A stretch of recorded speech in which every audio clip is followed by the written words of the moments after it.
Hey everybody, this is Deb with Truthification Chronicles, and I've got several articles for you. I'm not really going to read too much of them tonight because I'm getting kind of tired, and I've been researching all day and not finding quite the things that I really wanted to focus on. So these are what I came up with, and so I'm just going to go through them and let you pick the ones that seem most interesting to you. The links will be down below and you can go ahead and read them for yourself. But this one is an article from the RedState. And, report suggests AOC is up to her neck in swamp water, possibly illegal. And this was put out on the 21st. And it talks about her boyfriend. This National Review contributor, Luke Thompson, stumbled across documentation that showed her boyfriend, Riley Roberts, as a staff member in the House of Representatives. When Thompson called her out, AOC defended herself by claiming it was so he could have access to the calendar and that this is common practice among spouses. But it's her boyfriend. It's not her spouse. They're not married. And that is different. So, and then because of this, Luke Thompson got, I'm having problems thinking tonight, suspended on Twitter, and that they say, well, it was because he doxed Roberts. Well, but it's, public information that you can go to the website and find out. Government websites have that information anyway. And then he did some digging while he was on Twitter suspension and came up with a lot of stuff down here, some statistics and some cash flow interesting things that you might want to read through. So yeah, it sounds like she's falling right in with the rest of the swamp creatures. She's doing it very well, isn't she? Okay, and then there's this article on the Daily Caller, and it is about Justice Thomas, Clarence Thomas here, and the journalists are saying, oh no, he's saying it's time to reconsider free press ruling. Well, that's not exactly it.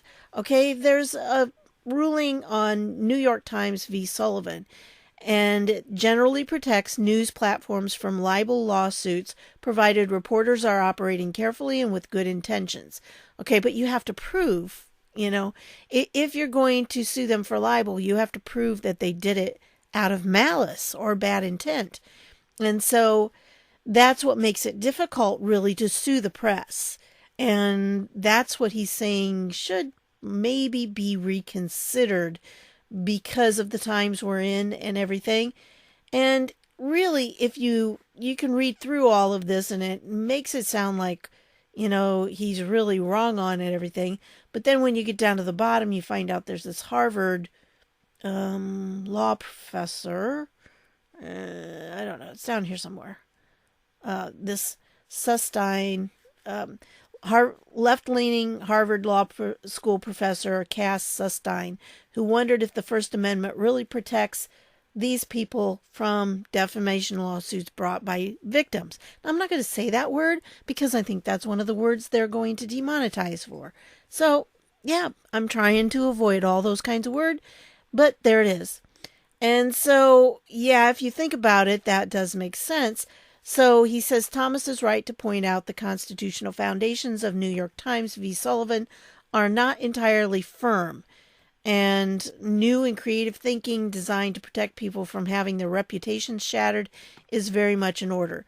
So I don't think it's necessarily a bad thing, but of course the journalists are screaming about it because, oh no, it might mean that we actually have to check our facts and we have to do things and look at the entire information, wait until we have all our information before we write the articles. Like it's kind of like with the Covington thing. They should have done due diligence. They should have researched it better. They should have watched more video on it and watched the video clip in context. And because they didn't, they really did libel these kids.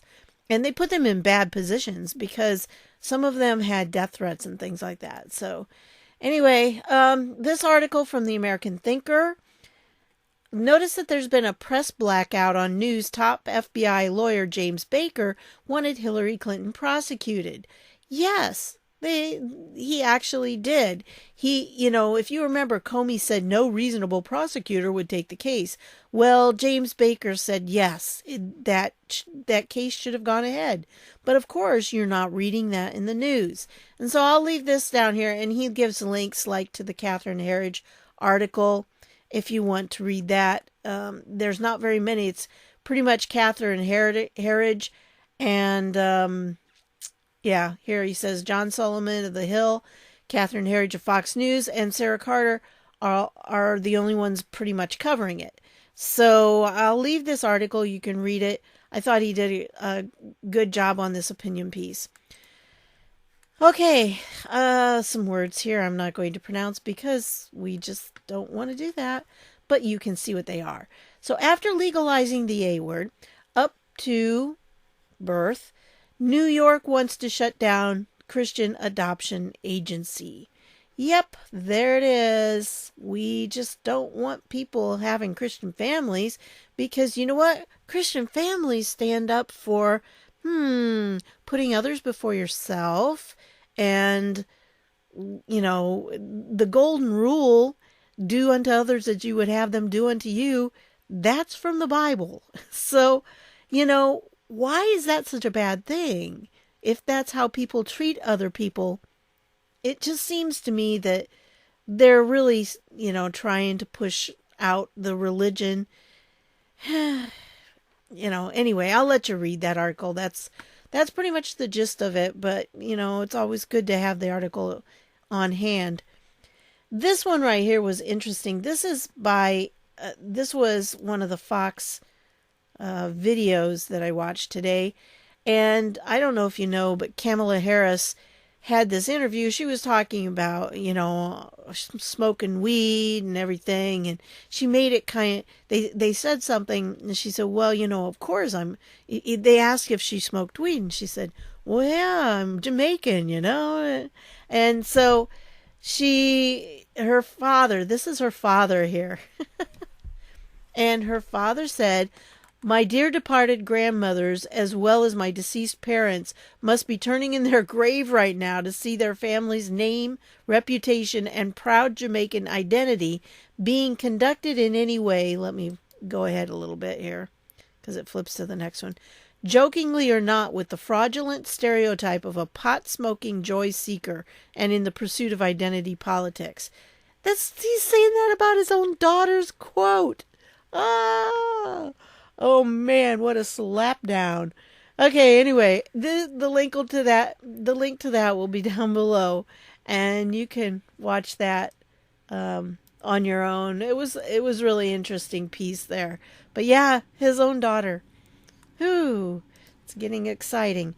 Judicial Watch announced that after being ordered by a judge to do it, Hillary Clinton has submitted further written answers under oath related to her illicit email system, with Clinton saying she used her controversial email system for the purpose of convenience. So, and there's the article you can go to and see what kinds of answers she gave. I don't really think it didn't give as much as I would have liked to have heard. It's not going to give you anything really bad, but at least she was ordered to do that, which is something else. And the double PP donated $81,000 to Camilla Harris. And this was when, remember, she was in the Department of Justice, she was the Attorney General in California. And so what does she do? Yep. She's behind some of this. Searched the home of this guy on Tuesday there, and he was with the Center for Medical Progress, which is the ones that put out the video for PP, that implicated them in making money off of sales of things like tissue. So that was interesting too. Again, another interesting article. This one I thought was kind of oddly interesting. This is from the AP. Former Sessions spokeswoman joins CNN. So I don't know. This girl was part of, and I didn't bump that up, did I? Let me see if I can make it a little bigger. Sometimes it works, sometimes it, oh, there. Usually it bumps over. If I do it big enough, it'll bump it over because it puts it into a mobile view. So it makes it kind of gets rid of sidebars and stuff. Anyway, CNN has hired a former spokeswoman for Attorney General Jeff Sessions for work on its political desk as 2020 elections coverage heats up. Interesting. Why? Why did she go to CNN?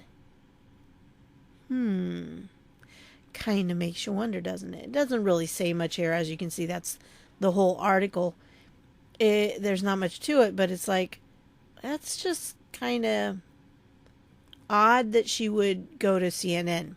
I guess that's my view on that. I don't know. So that's what I've got for you tonight. I'm sorry that I'm cutting it so short, but it's been a tiring day. So I just wanted to share something with you. And like I said, those are the headlines I've come up with. I want to get back to doing some deeper digs, but really, fatigue.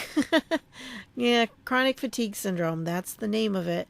And it was just kind of a busier day. I had to go to a doctor. I had a doctor's appointment. And so that took a little bit more out of me than, usual. So, such is life. Anyway, but I do want to thank you for stopping by. And yes, if you would be so kind as to hit that subscribe button down below, it would really help me out. I am trying to get 60,000 subscribers by my birthday, which is going to be in the middle of April. So if you could help me out, I would really appreciate that.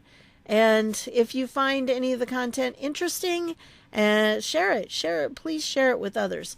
So that would help me too. And that's what I've got for you tonight. Again, I apologize for being a little kind of flat tonight. But I'm just, I'm a little on the tired side. And I found these things. I was interested in them. And like I said, they're all really good articles. I think you'll enjoy reading. But I'm just too tired to read them to you tonight. And I have a little thing from an Anon on how, to the specifics on being ready to go into a skiff. But I'm too tired to deal with it tonight. I'll present it to you tomorrow, okay? So that's what I've got for you tonight. I want to thank you for stopping by. I really appreciate you guys. And I will see y'all later.